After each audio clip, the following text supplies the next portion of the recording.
दूसरा अध्याय। ब्रह्मादि देवों द्वारा गोलोक धाम का दर्शन। श्री नारद जी कहते हैं, जो जीभ पाकर भी कीर्तनीय भगवान श्री कृष्ण का कीर्तन नहीं करता, वह दुर्बुद्धि मनुष्य मोक्ष की सीढ़ी पाकर भी उस पर चढ़ने की चेष्टा नहीं करता।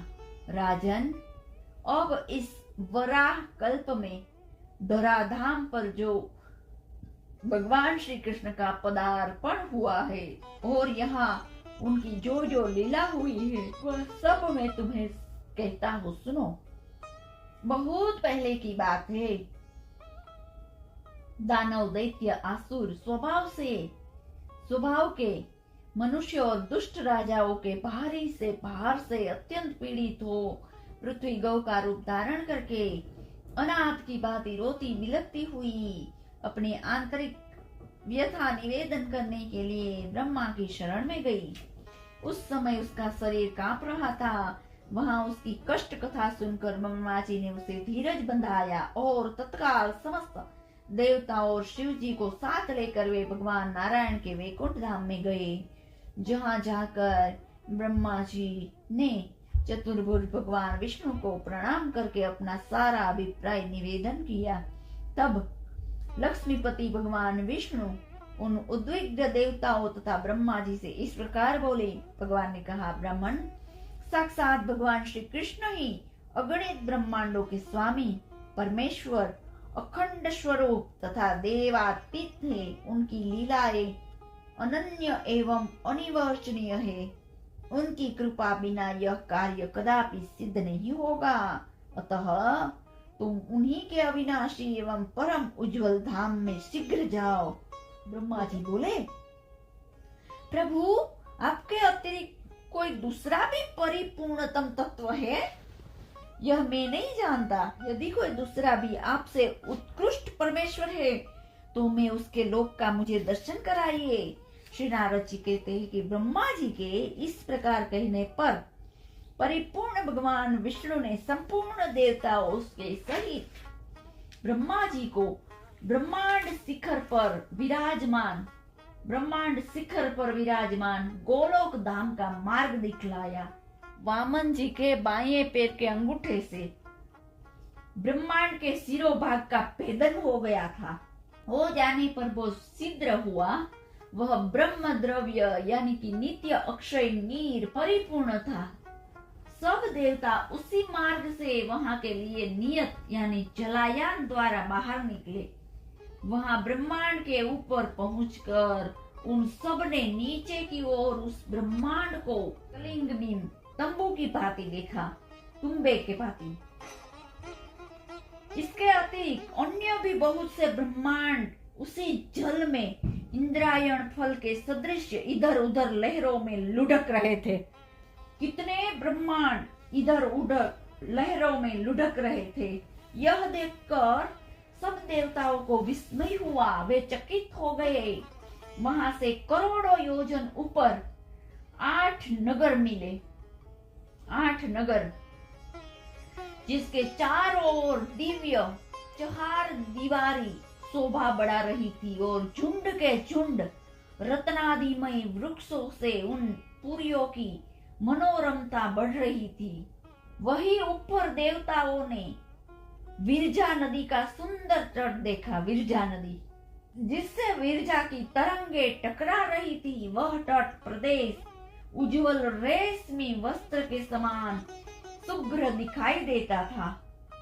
दिव्य मणिमय सोपानों से वह अत्यंत बासित हो रहा था।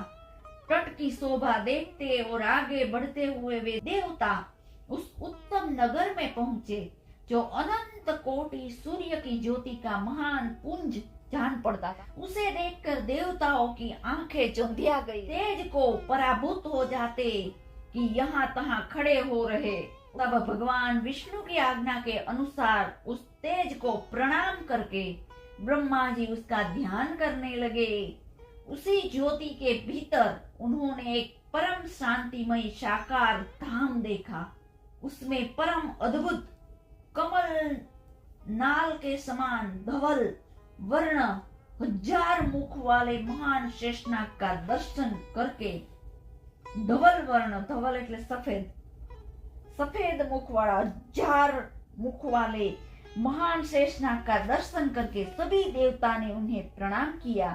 राजन, उस शेषनाग की गोद में महान आलोकमय लोक वंदित गोलोक धाम का दर्शन हुआ।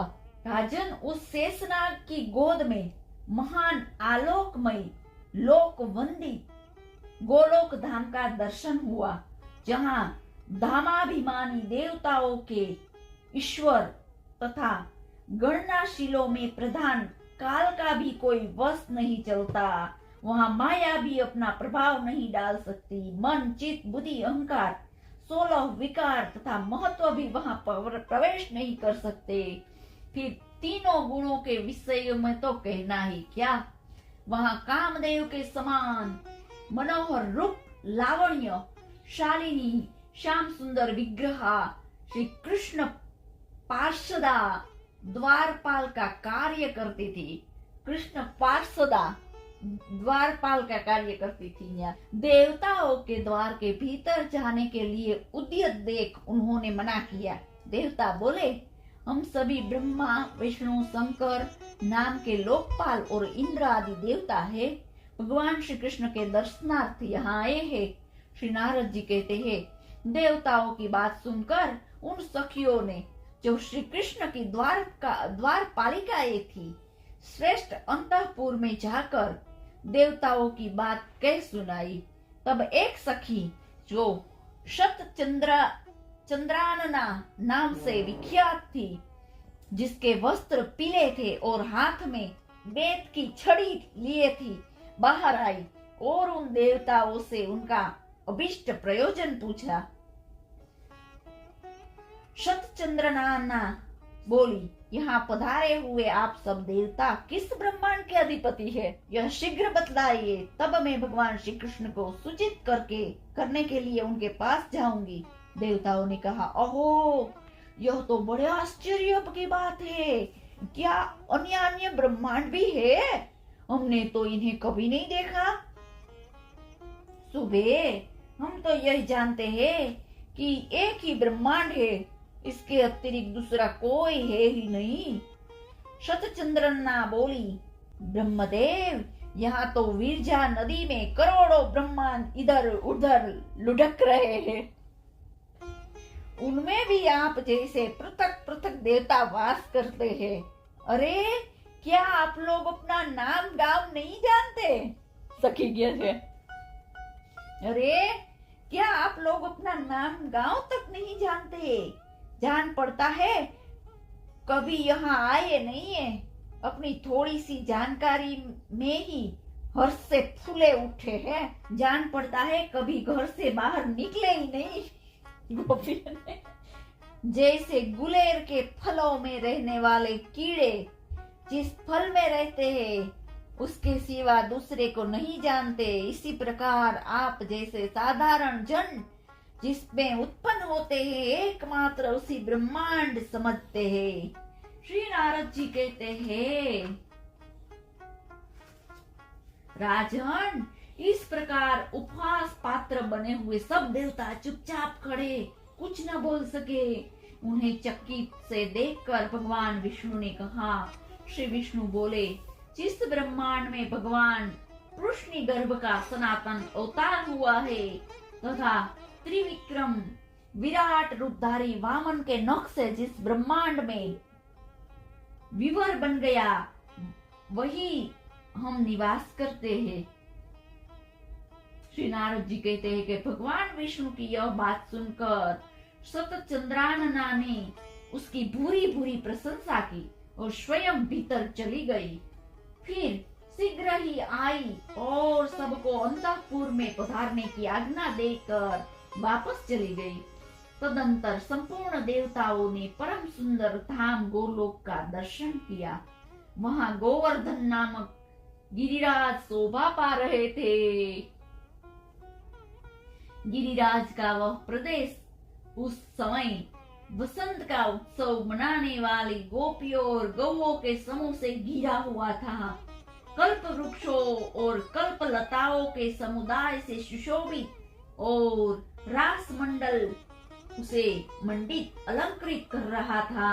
वहां श्याम वर्ण वाली उत्तम यमुना नदी स्वच्छंद गति से बह रही थी। तट पर बहे हुए करोड़ों प्रासाद उनकी शोभा बढ़ाते थे। उस नदी में उतरने के लिए वैदुर्य मणि की सुंदर सीढ़ियां थी। वहां दिव्य वृक्षों और लताओं से भरे हुए वृंदावन अत्यंत शोभा पा रहा है। भांति भांति के विचित्र पक्षियों, भ्रमरों तथा वंशीवट के कारण वहां की सुषमा और बढ़ रही है।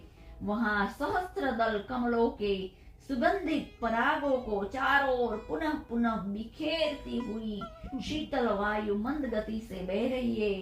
वृंदावन के मध्य भाग में 32 वनों से युक्त एक निकुंज वन सहार चहार दीवारिया और खाइया उससे सुशोभित कर रही है।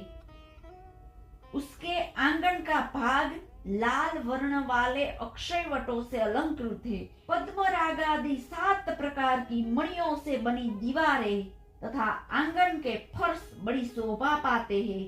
करोड़ों चंद्रमा के मंडल की छवि धारण करने वाले चंदावे उसे अलंकित कर रहे हैं। उसमें चमकीले गोले लटक रहे हैं।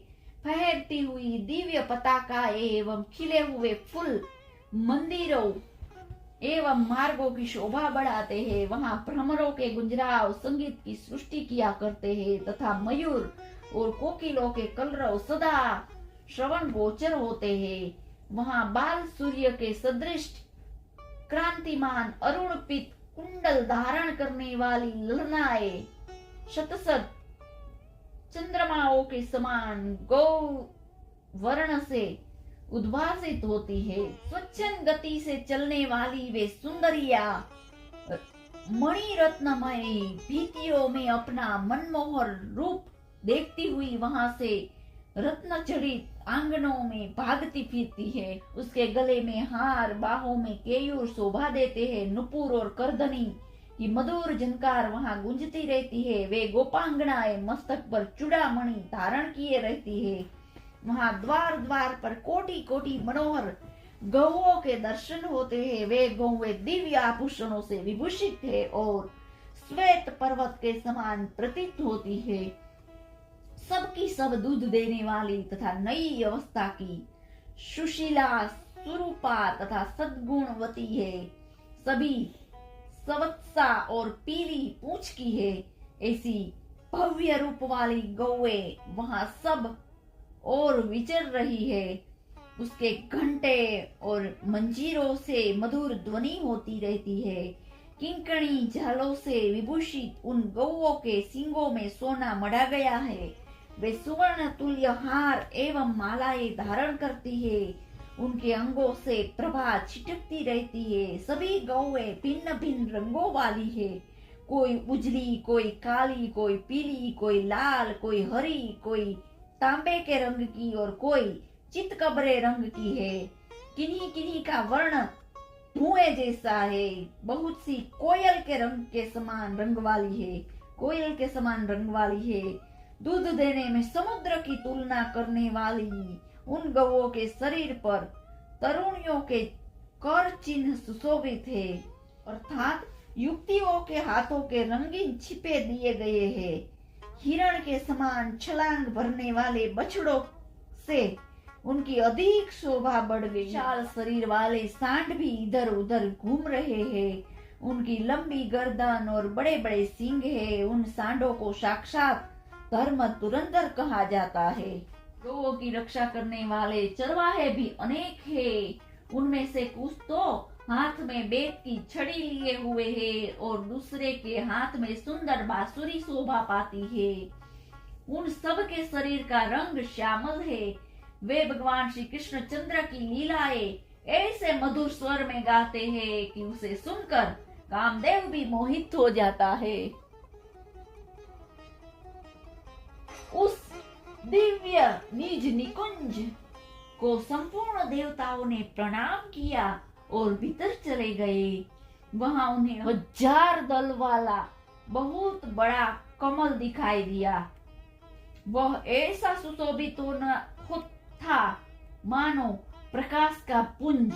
उसके ऊपर एक 16 दल का कमल है तथा उसके ऊपर भी एक 8 दल वाला कमल है। उसके ऊपर चमकता हुआ एक ऊंचा सिंहासन है।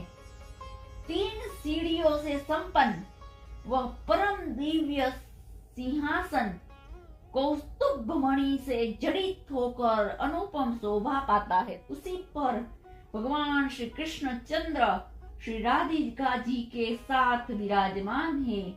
ऐसी झांकी उन समस्त देवताओं को मिली। वे युगल रूप भगवान मोहिनी आदि 8 दिव्य सखियों से समन्वित तथा श्रीदामा प्रभुति 8 गोपालों के द्वारा सेवित है। उसके ऊपर हंस के समान सफेद रंग वाले पंखे जले जा रहे हैं और हीरो से बनी मूठ वाले संवर डुलाए जा रहे हैं। भगवान की सेवा में करोड़ों ऐसे छत्र प्रस्तुत है जो कोटि चंद्रमाओं की प्रभा से तुलित हो सकते हैं।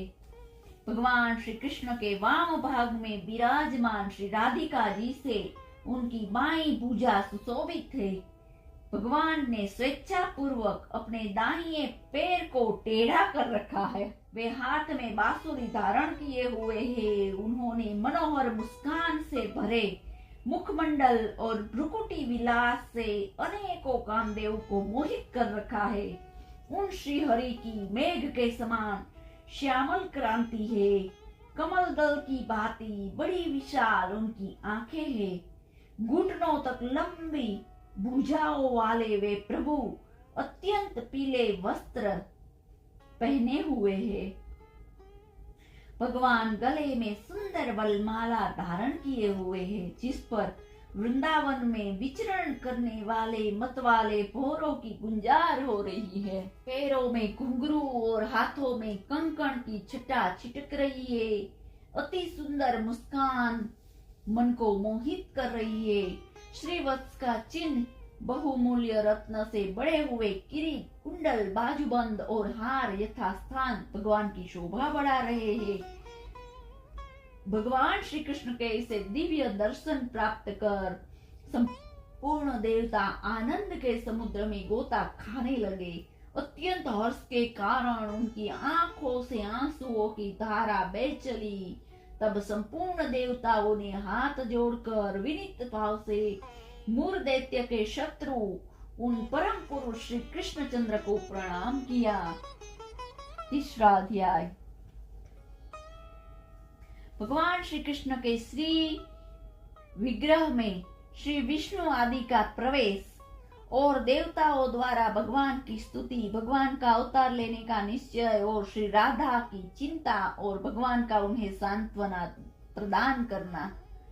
श्री बहुलास्व जी ने पूछा, मुने, परात्पर महात्मा भगवान श्री कृष्णचंद्र का दर्शन प्राप्त कर संपूर्ण देवताओं ने आगे क्या किया, मुझे यह बताने की कृपा करे। श्री नारद जी कहते हैं, राजन, उस समय सबके देखते देखते अष्टभुजाधारी वैकुंठाधिपति भगवान श्री हरि उठे और साक्षात भगवान श्री कृष्ण के श्री विग्रह में लीन हो गए। उसी समय कोटि सूर्य के समान तेजस्वी प्रचंड पराक्रमी पूर्ण स्वरूप भगवान नृसिंह जी पधारे और भगवान श्री कृष्ण के तेज में वे भी समा गए। इसके बाद सहस्त्र भुजाओं से सुशोभित श्वेत द्वीप के स्वामी विराट पुरुष, जिनके शुभ्र रथ में सफेद रंग के लाख घोड़े जुते हुए थे, उस रथ पर आरूढ़ होकर वहां आए। उसके साथ श्री लक्ष्मी जी भी थी। वे अनेक प्रकार के अपने आयुधों से संपन्न थे।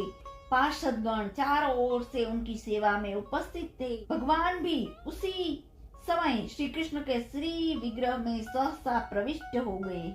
वे पूर्ण स्वरूप कमल लोचन भगवान श्री राम स्वयं वहां पधारे। उनके हाथ में धनुष और बाण थे तथा साथ में श्री सीता जी और भरत आदि तीनों भाई भी थे।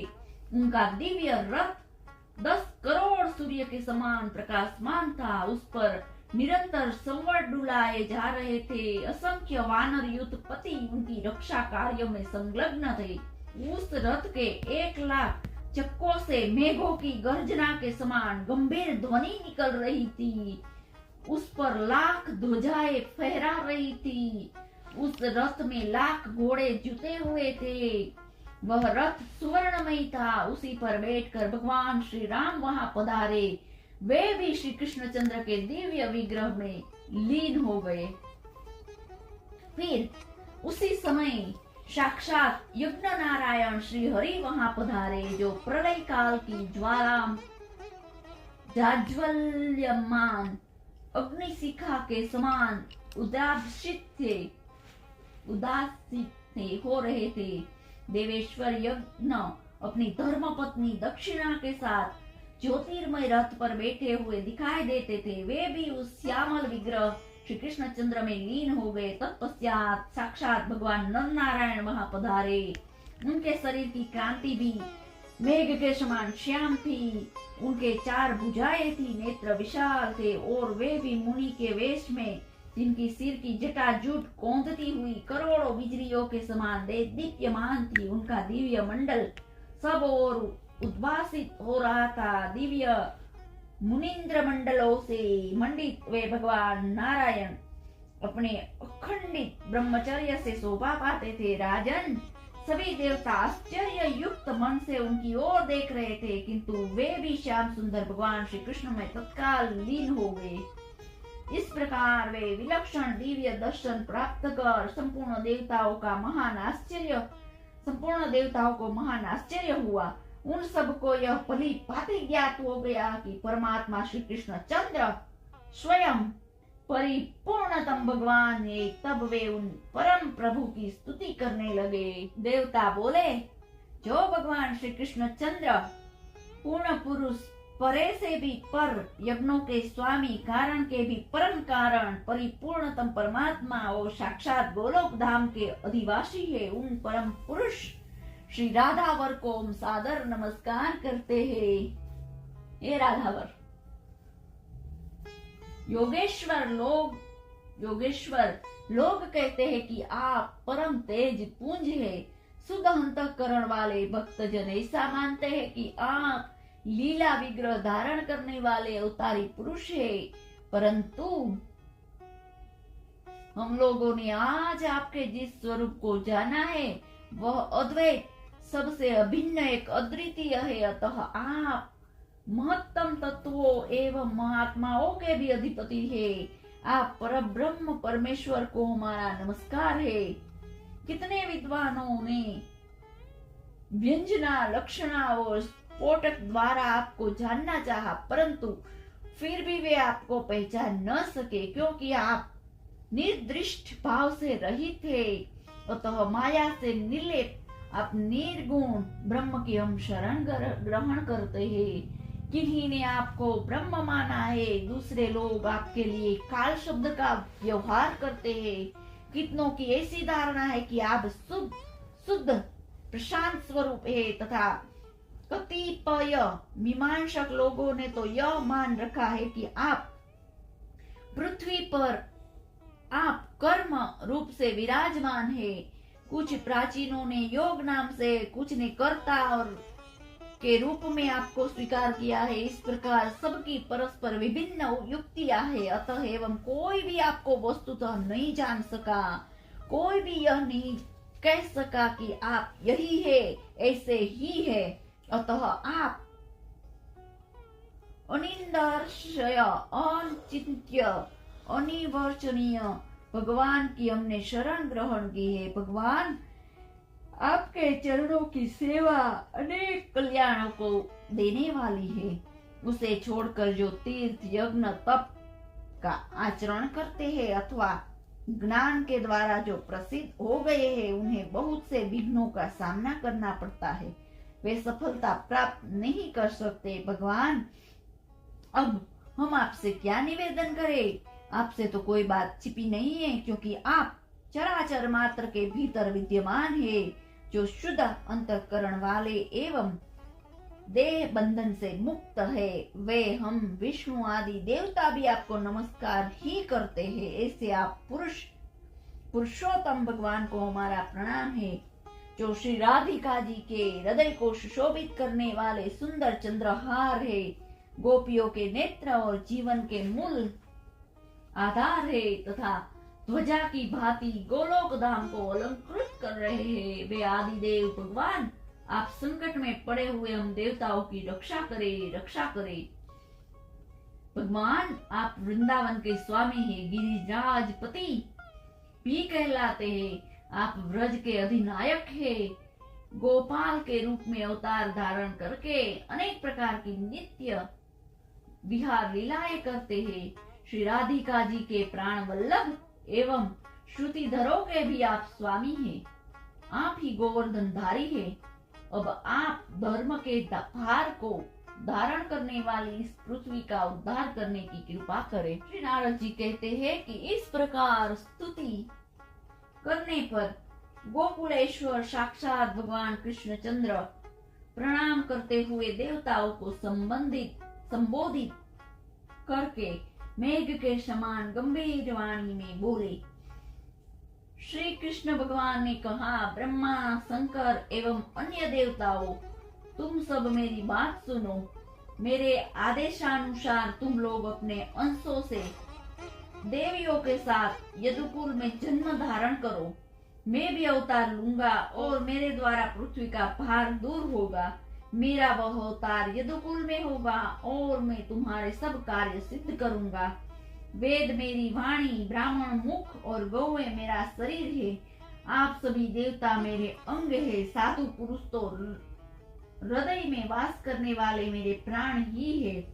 अतः प्रत्येक रूप में जब दम्भपूर्ण दुष्टों द्वारा इन्हें पीड़ा होती है और धर्म, यज्ञ और दया पर भी आघात पहुंचता है, तब मैं स्वयं अपने आप को भूतल पर प्रकट करता हूँ। श्री नारद जी कहते हैं, जिस समय जगतपति भगवान श्री कृष्णचंद्र इस प्रकार बातें कर रहे थे, उसी क्षण अब प्राणनाथ से मेरा वियोग हो जाएगा, यह समझकर श्री राधिका जी व्याकुल हो गई और दावानल से दग्ध लता की भांति मूर्छित होकर गिर पड़ी। उसके शरीर में अश्रु, कंप, रोमांच आदि सात्विक भावों का उदय हो गए। श्री राधिका जी ने कहा, आप पृथ्वी का पार उतारने के लिए भूमंडल पर अवश्य पधारे, परंतु मेरी एक प्रतिज्ञा है, उसे भी सुन ले प्राणनाथ। आपके चले जाने पर एक क्षण भी मैं यहाँ जीवन धारण नहीं कर सकूंगी। यदि आप मेरी इस प्रतिज्ञा पर ध्यान नहीं दे रहे हैं, तो मैं दोबारा भी कह रही हूँ, अब मेरे प्राण अधर तक पहुँचने को अत्यंत विह्वल है। ये इस शरीर से वैसे ही उड़ जाएंगे जैसे कपूर के धूणिकल। श्री भगवान बोले, राधिके, तुम विषाद मत करो, मैं तुम्हारे साथ चलूंगा और पृथ्वी का भार दूर करूंगा। मेरे द्वारा तुम्हारी बात अवश्य पूर्ण होगी। श्री राधिका जी ने कहा, परंतु प्रभु, जहाँ वृंदावन नहीं है, यमुना नदी नहीं है और गोवर्धन पर्वत भी नहीं है, वहां मेरे मन को सुख नहीं मिलता।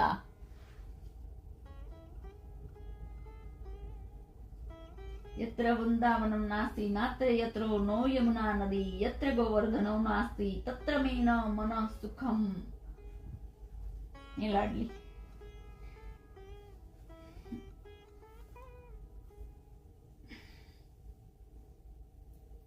श्री नारद जी कहते हैं, श्री राधिका जी के इस प्रकार कहने पर भगवान श्री कृष्णचंद्र ने अपने धाम से 84 कोस भूमि, गोवर्धन पर्वत एवं यमुना नदी को भूतल पर भेजा।